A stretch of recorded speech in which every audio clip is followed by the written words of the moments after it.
Guys हम लोग discuss करेंगे बॉम्ब साइक्लोन के बारे में। बॉम्ब साइक्लोन क्या है? तो हालांकि ये बॉम्ब साइक्लोन जो है ये सोशल मीडिया पे प्रचलित एक शॉर्ट वर्जन हम लोग को बॉम्बोजेनेसिस का देखने को मिलता है। मेन इसका जो वर्ड है, जो टेक्निकल टर्म है, वो है बॉम्बोजेनेसिस, इस साइक्लोन का, इस चक्रवात का। तो यूनाइटेड स्टेट्स का ईस्ट कोस्ट पूरी तरह से तैयारी कर रहा है बॉम्ब साइक्लोन की, जिसे नॉर्थ ईस्टर के नाम से भी जाना जाता है, और मिड अटलांटिक पर ये उत्पन्न हुआ है, राइट। तो इसलिए ये यूनाइटेड स्टेट्स का ईस्ट कोस्ट जो है वो इस पर पूरी मतलब अपनी तैयारी जो है वो कर रहा है साइक्लोन से निपटने के लिए।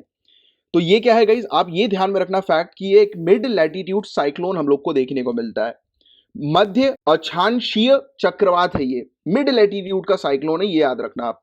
इसके सेंटर पर लो प्रेशर हमें देखने को मिलता है। इसमें खराब मौसम और बर्फीले तूफान से लेकर तेज आंधी और भारी वर्षा तक मौसम से संबंधित कई रूप देखने को मिलते हैं। जब भी ये साइक्लोन आता है तब मौसम बहुत खराब हो जाता है, बर्फीले तूफान होने लगते हैं, तेज आंधी होने लगती है, बहुत तेज वर्षा तक होने लगती है, राइट। तो ये बॉम्ब साइक्लोन तब आता है जब एटमॉस्फेरिक प्रेशर जो है वो कम हो जाता है, लो हो जाता है। एटमॉस्फेरिक प्रेशर 24 मिली बार के नीचे हम लोग को 24 घंटे के दौरान देखने को मिलता है। और आपको एक फैक्ट मैं आपको बता दूं कि जब भी लोअर प्रेशर होगा उतना ही स्ट्रॉन्ग जो हम लोग को देखने को मिलते हैं, उतने ही जो तूफान जो होते हैं वो और स्ट्रॉन्ग होते हैं।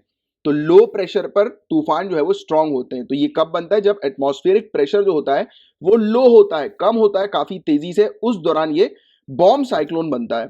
तो ये बॉम्ब साइक्लोन जो है वो हुरिकेन से कैसे अलग है? तो इसकी लोकेशन बस ध्यान में रखो आप, ये मिड लैटिट्यूड पर बनता है बॉम्ब साइक्लोन, और इवन वार्म और कोल्ड एयर्स यानी कि गर्म और ठंडी हवा जब जिस जगह पर आपस में आकर मिलती है, कोलाइड होती है, वहां पर ये बनता है। और जनरली साइक्लोन्स की बात करें हम लोग, हुरिकेन्स वगैरह की बात करें, तो ये कहां पर बनते हैं? ये जनरली समुद्र पर बनते हैं, राइट, सी वाटर पर हम लोग को देखने को मिलते हैं। बट इस केस में ऐसा नहीं है। ये जो बॉम्ब साइक्लोन है ये मिड लैटिट्यूड, ऊपर लैंड वाले एरिया के पास भी जो है ये बनता है, राइट। जहां और इवन कोल्ड एयर्स की भी हम बात करें, हालांकि कोल्ड एयर जो है वो हुरिकेन्स को वीक करती है, बट बॉम्ब साइक्लोन जो है वो कोल्ड एयर और वार्म एयर जिस जगह पर मिलती है, मतलब कि बॉम्ब साइक्लोन को के डेवलप होने के लिए कोल्ड एरिया एयर जो होती है वो भी सपोर्ट करती है। तो ये वाली भी एक डिफरेंस आपको थोड़ा सा पता होना चाहिए हुरिकेन्स और बॉम्ब साइक्लोन्स के बीच में। बॉम्ब साइक्लोन जो है वो विंटर्स के दौरान भी हमें देखने को मिलता है, ठंडी के दौरान भी देखने को मिलता है। और आप ध्यान में रखना कि ये हायर लैटिट्यूड्स पर पाया जाता है बॉम्ब साइक्लोन्स, और हुरिकेन्स तो जनरली हम लोग को ट्रॉपिकल वाटर्स पर देखने को मिलते हैं। बॉम्ब साइक्लोन जो है वो north western Atlantic, north western Pacific और कभी कभी मेडिटेरेनियन सी तक भी हम लोग को देखने को मिलता है कि वहां पर भी डेवलप होता है।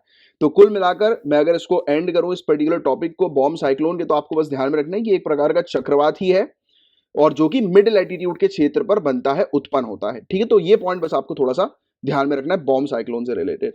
बहुत ही ज्यादा इंपॉर्टेंट ये टॉपिक है हुरिकेन्स, अक्सर प्रीलिम्स में पूछा जाता है। Easy to moderate questions hurricane से रिलेटेड बनते हैं।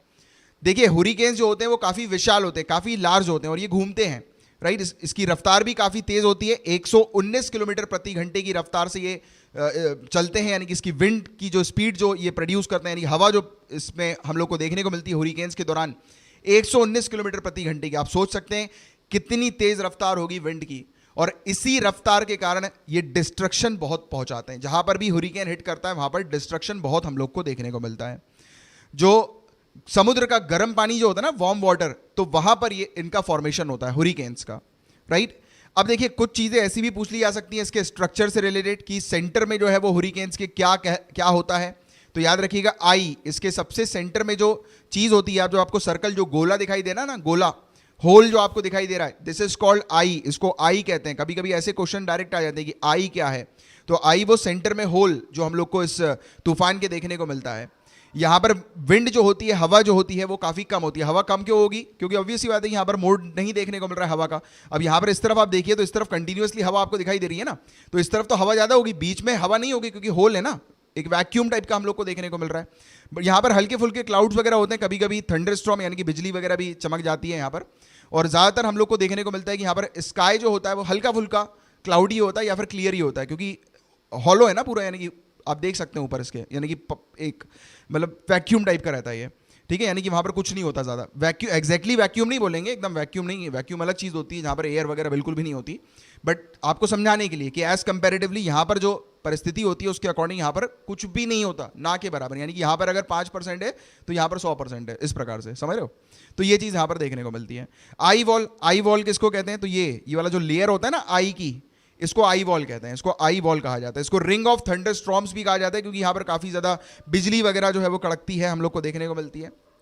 इसके अलावा जो तूफान जो होता है ये आई के अराउंड घूमता है, राइट। ये पूरा आई, ये बीच में सर्कल है ना, इसके अराउंड पूरा तूफान घूमता है, जैसे कि आप देख रहे हैं इस फोटो में भी, ठीक है। और ये तूफान की ऊपर से फोटो है, जैसे कि अगर आपने ये वाली फोटो देखी है तो इसके ऊपर से आप देखोगे तो ये वाला दृश्य आपको दिखाई देगा इस प्रकार का, ठीक है। तो इस अकॉर्डिंग हम लोग इसके स्ट्रक्चर को पढ़ रहे हैं, देख रहे हैं, समझ रहे हैं। इसके अलावा वॉल की अगर बात करें, जो मैं आपको बढ़ा रहा था वॉल, तो यहां पर हम लोग को देखने को मिलता है कि काफी विंड जो होती है स्ट्रॉन्गेस्ट होती है। यहां पर तो आई पर तो बीच में कुछ नहीं है, तो इसलिए विंड यहां पर नहीं है, बट यहां पर विंड जो होती है वो सबसे स्ट्रॉन्गेस्ट हम लोग को देखने को मिलती है, राइट। और यहां पर रेन, वर्षा भी काफी ज्यादा होती है। इसके अलावा रेन बैंड्स की बात करें तो ये क्लाउड्स वगैरह यहां पर बहुत ज्यादा हम लोग को देखने को मिलते हैं। ये वाला जो एरिया, ये जो पूरा एरिया आप देख रहे हो यहाँ पे, ये पूरा रेन बैंड्स हम लोग को देखने को मिल रहा है, ये पूरा एरिया। ये तो आउटर लेयर जो है वो आई की ये है, जिसको आई वॉल हम लोग बोलते हैं, और ये पूरा जो है वो रेन बैंड्स हम लोग को देखने को मिल रहा है। आप देख सकते हैं ये पूरा रेन बैंड है, ये वाला, ठीक है। यहाँ पर हम लोग को वर्षा देखने को मिलती है, नाम सीजन में आ रहा है रेन बैंड्स, ठीक है। यहाँ पर काफ़ी ज़्यादा वर्षा होती है, क्लाउड्स वगैरह यहाँ पर बहुत ज़्यादा होते हैं, हम लोग को देखने को मिलते हैं, बिजली वगैरह हम लोग को देखने को मिलती है, टॉर्नेडोज वगैरह यहाँ पर हम लोग को बहुत देखने को मिलते हैं, टॉर्नेडोज, है ना, यानी भवंडर वगैरह काफ़ी ज़्यादा देखने को मिलते हैं। अब क्वेश्चन ये बन सकता है कि ये जो तूफान है ये हुरिकेन में कैसे कन्वर्ट हो जाता है, यानी कि एक छोटा हल्का फुल्का तूफान इतना भारी विशाल कैसे बन जाता है और उसकी स्पीड ऐसी कैसे तेज हो जाती है। तो सबसे पहली समझने की बात यह है कि तूफान ज़्यादातर कहाँ पर बनते हैं, ज़्यादातर क्या ऑलमोस्ट सभी तूफान कहाँ पर बनते हैं।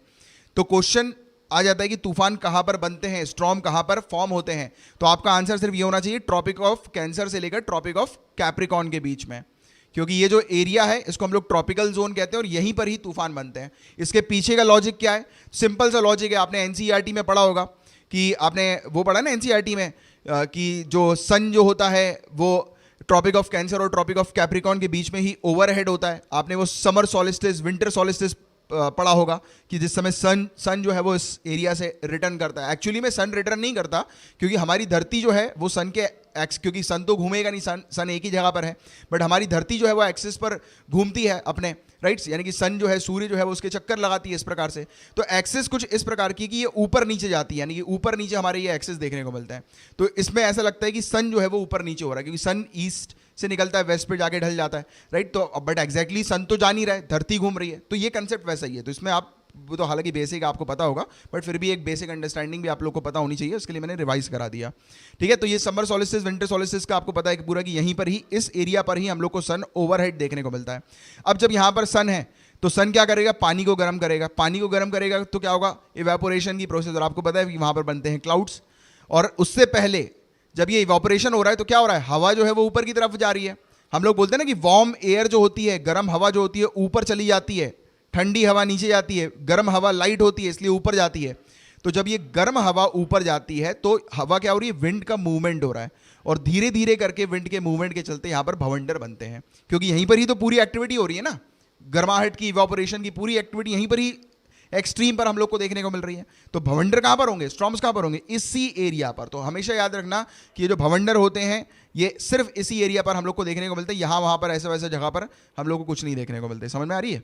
तो ये चीज़ आप लोग को पता होना चाहिए कि मतलब कि अगर स्टॉर्म्स पूछ लिया जाए कि स्टॉर्म्स कहाँ पर डेवलप होते हैं, तो याद रखिएगा Tropic of Cancer to Tropic of Capricorn के बीच में, या फिर ट्रॉपिकल जोन पर। तो ये चीज़ हमने देखी इसके बारे में एक जनरल। तो यहाँ पर इसी ट्रॉपिकल एरिया पर डिस्टर्बेंस जब होना शुरू हो जाता है, जब गर्म पानी से जो क्लाउड्स वगैरह बनने लगते हैं, तो हवा वगैरह जो होती है, तो उस बीच जब डिस्टर्बेंस होना शुरू हो जाता है, तब धीरे धीरे करके हम लोग को देखने को मिलता है कि ये हवा जो है वो रोटेट होती जाती है और एक विशालकारी रूप जो है वो बना लेती है। और विंड की स्पीड जब 62 किलोमीटर पर आवर या उससे कम की हम लोग को देखने को मिलती है, तब उस समय ये रोटेशन जो है वो शुरू होना हो जाता है, यानी कि ये जो भवंडर है वो बनना शुरू हो जाता है। कभी कभी आपने ऐसे अपनी आंखों से भी देखा होगा, कई बार आप जनरली देखते होगे कि जब हवा चल रही होती है तेज, तो कभी कभी इस प्रकार का भवंडर जो है वो गोल गोल घूमता हुआ आपको नजर आ जाता है। आपने बचपन में भी देखा होगा जब बाहर खेलते होगे ज़्यादातर, राइट, धूल वगैरह में एकदम से नहीं मिल जाता, ग्राउंड वगैरह में हम लोग देखते हैं, तो वो ऐसे ही, ये बहुत ही कॉमन फिनोमेना है हवा का, राइट। तो ये चीज़ हम लोग को देखने को मिलती है, हल्का सा भी थोड़ा भी अगर कहीं पर डिस्टर्बेंस होता है तब उस समय ये फिनोमेना हम लोग को देखने को मिलता है। फिर उसके बाद फिर ये बढ़ बढ़कर जो है वो काफ़ी एक विशालकारी रूप ले लेता है, और जब ये 119 किलोमीटर प्रति घंटे की जब इसकी रफ्तार हो जाती है तब हुरिकेन ये हम लोग को देखने को मिलता है। सिंपल कंसेप्ट आपको ये ट्रॉपिकल्स के बारे में पता होना चाहिए, राइट। उससे ज़्यादा डिटेल में आपको जाने की आवश्यकता नहीं है। और वार्म वाटर, गर्म पानी जो होता है वो स्टॉर्म्स को एनर्जी दे देता है, क्योंकि हवा जो है ऊपर हम लोग को देखने को मिल रही है, एयर जो है वो राइज हो रही है, ठीक है। जब एयर राइज हो रही है तो क्या हो रहा है, ट्रॉपिकल डिस्टर्बेंस हो रहा है। अब इस एरिया पर हवा जो है वो शांत है, ठीक है, ये मान लेता हूँ ये हवा है, ये शांत है, ठीक है। अब यहां पर हमने देखा कि सूर्य के चलते पानी जो है वो, ये नीचे पानी है, गर्म हुआ, गर्म होने के चलते ये हवा जो शांत है ये क्या कर रहा है, पानी गर्म होकर ऊपर जा रही है विंड। तो यहां पर देखिए ये वाली जो विंड है, यहां पर ये शांत विंड है, तो ऑब्वियस ही बात है कि इसमें हलचल होना तो शुरू हो जाएगी। क्यों हलचल होना शुरू हो जाएगी, ये एनर्जी दे रहा है, ये वार्म वाटर इसको एनर्जी दे रहा है, तो यही चीज़ हम लोग को देखने को मिलती है, राइट। और इसके चलते, और ये एक और चीज़ आपको याद रखनी है, ये यूजुअली तब होता है जब वाटर का टेम्परेचर 79 डिग्री फ़ारेनहीट या 26 डिग्री सेल्सियस या उससे ज़्यादा का होना चाहिए, तभी हम लोग को ये हुरिकेन या स्टॉर्म वगैरह, विशालकारी स्टॉर्म जो है वो देखने को मिलते हैं, ठीक है। और थंडर स्टॉर्म जैसे चल रहा है, भवंडर जैसे चल रहा है, एक कंसेप्ट और समझो कि वो रुकेगा कब। तो देखो गाइज, ये बादल हैं, अब बादल जो है गाइज अपनी बारिश वापस नीचे कर देंगे, तो जो एनर्जी जो होगी उस थंडर स्टॉर्म के अंदर वो लूज हो जाएगी, राइट। क्योंकि बारिश के थ्रू, कंडेंसेशन के थ्रू एनर्जी तो चली गई ना, एनर्जी कब आ रही है, इवापोरेशन के थ्रू, राइट। बट कंडेंसेशन हुआ तो क्या हुआ, एनर्जी गई, तो थंडर स्टॉर्म रुक जाएगा। और ये अक्सर हम लोग को देखने को मिलता है कि यहाँ पर जैसे ही ये लैंड मास पर आते हैं तो वैसे ही इनकी एनर्जी जो है वो लूज होना शुरू होती है। और बताया जाता है कि कई बार थंडर स्टॉर्म, कई बार क्या, हर बार हम लोग को देखने को मिलता है कि थंडर स्टॉर्म जो होते हैं वर्षा लेकर आते हैं, बारिश लेकर आते हैं, ठीक है। तो ये वाली चीज़ भी होती है, और बट वो डिस्ट्रक्शन भी बहुत खतरनाक कर देते हैं। चलो एनीवेज, इसके बारे में एक चीज़ आपको बताऊँ। अब आओ एक बार रिवीजन कर लेते हैं कि ये हुरिकेन्स के बारे में, जिससे कि पूरी चीज़ अच्छे से दिमाग में बैठ गया है। तो देखो ये हुरिकेन जो है ये जाकर हिट कर रहा है टेक्सास पे, अभी ये हम लोग को देखने को मिला, इसने हिट किया था। और हुरिकेन्स इसी जगह पर बनते हैं, राइट। और देखो मैंने आपको बताया था ये ट्रॉपिक्स जो है, Tropic of Cancer, Tropic of Capricorn, उसके बीच पर जो है वो गर्माहट हम लोग को देखने को मिलती है, सूर्य की, जो कंसेप्ट मैंने आपको समझाया है ना। इसके बाद देखो पानी जो है वो गर्म होता है, पानी गर्म हो रहा है, पानी को जो है वो एनर्जी मिल रही है, और ऊपर वाली एयर को गर्म कर रहा है। अब वो साइड से एयर जो ब्लो होती है, फिर उसके कारण से डिस्टर्बेंस जो है वो क्रिएट होना शुरू हो जाता है ना। ये जो है हवा जो आ रही है उस तरफ से, अफ्रीका की तरफ से, तो वो क्या करती है, डिस्टर्बेंस जो है वो क्रिएट करने लगती है। अब इस बीच क्या हुआ, पानी जो है वो इवापोरेट हो रहा है, पानी इवापोरेट होने से क्या होता है, क्लाउड्स वगैरह बनना शुरू हो जाते हैं। पानी एक तो ऊपर की तरफ जाता है, क्योंकि गर्म पानी है, वो ऊपर राइज करता है। पानी राइज नहीं कर रहा है, नहीं कि पानी गर्म हो गया तो एयर मॉलिक्यूल जो है, इवापोरेशन हम लोग को देखने को मिल रहा है, हवा जो है वो गर्म हवा ऊपर की तरफ गई। और आपने क्लाउड्स अलग अलग प्रकार के देखे होंगे, निम्बस क्लाउड और इस प्रकार के क्लाउड, तो इसी प्रकार का ये बड़ा सा क्लाउड जो है वो बन जाता है, राइट। स्ट्रक्चर उसका काफ़ी विशालकारी हो जाता है, राइट। और उसके बाद आपको देख रहे होंगे क्लाउड्स जब डेवलप होना शुरू होते हैं तो क्लाउड जो होते हैं वो रोटेट होने लगते हैं। ये देखो क्लाउड रोटेट हो रहा है। ये पॉज किया मैंने आपको क्या समझाया था कि ये वाला जो एरिया है रेन बैंड्स का एरिया है। अब आपको कंसेप्ट क्लियर हो रहा है, रेन बैंड क्यों बोलते हैं इसको, क्योंकि यहाँ पर क्लाउड्स रहते हैं।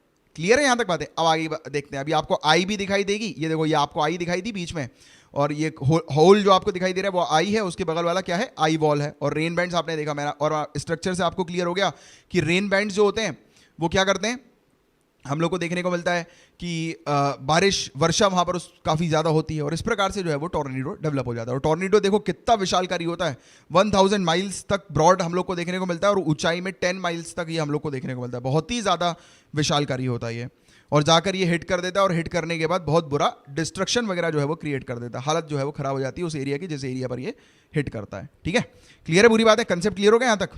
अब देखो कुछ बेसिक चीज़ नासा की वेबसाइट से मिली है, जैसे इस एरिया पर जो ये भवंडर वगैरह आते हैं उसको हम लोग साइक्लोन्स बोलते हैं, इस एरिया पर टाइफून जो है वो कहा जाता है, इस एरिया पर होरिकेन्स हम लोग को देखने को मिलते हैं, इसको कहा जाता है, जो कि बहुत ही खतरनाक भयानक मोड़ जो है वो ले लेता है ना। तो ये चीज़ है। इंडिया में अभी साइक्लोन्स आए हुए थे, तो आपको साइक्लोन, होरिकेन, टाइफून, इसके बारे में पता होना चाहिए। तो पहली कैटेगरी के अंदर जो हवा होती है वो 90 से 125 किलोमीटर प्रति घंटे की रफ्तार से हम लोग को देखने को मिलती है, जो स्ट्रॉन्गेस्ट जो होती है, और एवरेज जो होती है वो 63 टू 88। सेकंड कैटेगरी के अंदर 125 से 164 किलोमीटर प्रति घंटे की रफ्तार में देखने को मिलती है हवा।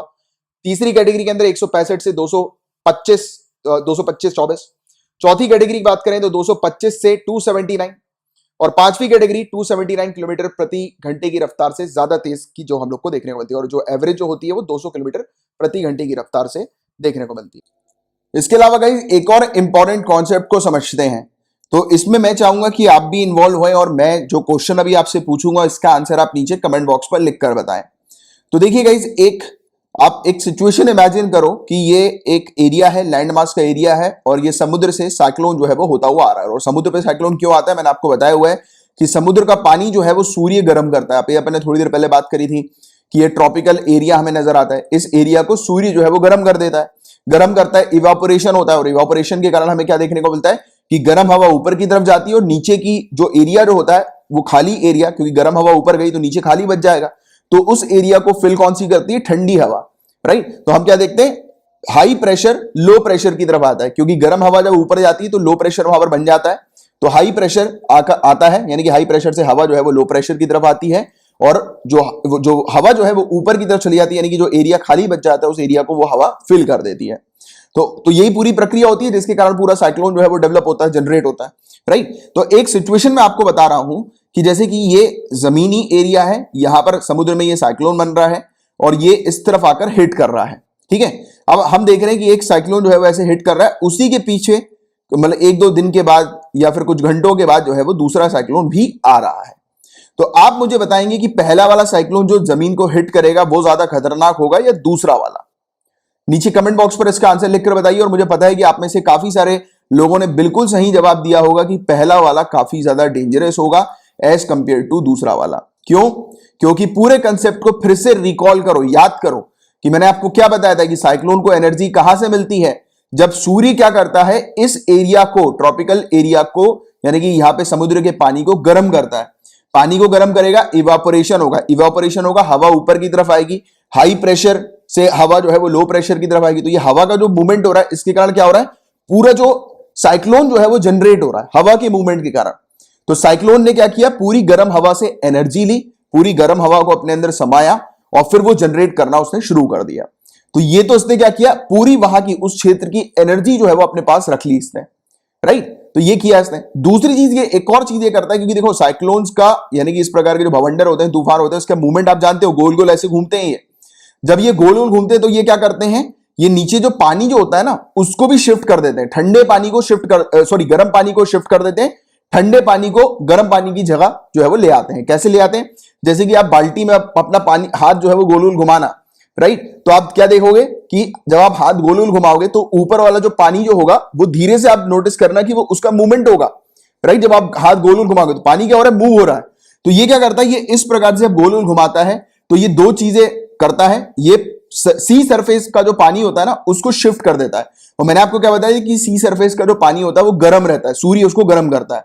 तो जब ये गर्म पानी को शिफ्ट कर देता है तब क्या होता है कि गर्म पानी जो है वो दूसरी तरफ जाने लगता है, और जब गर्म पानी का मूवमेंट होता है तो नीचे वाला जो पानी होता है ठंडा पानी, ये इसके ऊपर की तरफ आ जाता है, तो गर्म पानी की जगह ठंडा पानी ले लेता है, राइट। और वैसे ही अगर दूसरे टाइप का जो साइक्लोन होता है, क्योंकि साइक्लोन के भी दो और प्रकार होते हैं, क्लॉकवाइज और एंटी क्लॉकवाइज, उसको भी मैं अभी आपको समझाऊंगा। तो दूसरा जो साइक्लोन होता है ये भी क्या करता है, मतलब मेन कंसेप्ट ये है कि ये समुद्र के पानी जो होता है, गर्म पानी जो होता है उसको शिफ्ट कर देता है। तो अब समुद्र का गर्म पानी जब शिफ्ट हो गया और गर्म हवा भी जो है वो भी पहला वाला साइक्लोन अगर अपने साथ लेकर चला गया, तो ऑब्वियस ही बात है कि दूसरा साइक्लोन तो वीक हो गई, उसको उतनी एनर्जी नहीं मिलेगी as compare to first cyclone. तो ये एक कंसेप्ट है जिसका बस आपको एक पता होना चाहिए, इससे रिलेटेड भी क्वेश्चंस कई बार पूछ लिया जाता है। तो याद रखना कि जो भी साइक्लोन लैंड पे पहले हिट करता है या जो भी पहला साइक्लोन होता है और उसके पीछे अगर दूसरा साइक्लोन आ रहा होता है तो पहला वाला ज्यादा डेंजरस होगा एज कंपेयर टू दूसरा वाला, क्योंकि पूरी एनर्जी जो है वो पहला वाला अपने साथ लेकर जाएगा, और सेकेंडली दूसरे वाले के लिए एनर्जी जो है वो कम कर देता है, क्योंकि वो नीचे सरफेस एरिया का जो पानी जो होता है उसको वो शिफ्ट कर देता है, राइट, गर्म पानी को। तो ये चीज है। इसके अलावा क्लॉकवाइज और एंटी क्लॉकवाइज का कॉन्सेप्ट भी समझ लो, क्योंकि ये भी एक इंपॉर्टेंट चीज है, राइट, कॉन्सेप्ट के अंदर। इसमें समझने की जरूरत नहीं है, बिल्कुल याद रखने की कोई जरूरत नहीं है, ये तो अपने आप आएगा, क्योंकि अभी तक इतनी सारी आप चीज सीख चुके हो। तो देखो मैंने आपको क्या बताया था कि ये वाला जो एरिया है इसको ट्रॉपिकल जोन है, राइट, 30 डिग्री नॉर्थ से 30 डिग्री साउथ के बीच में हमें नजर आता है, देखने को मिलता है।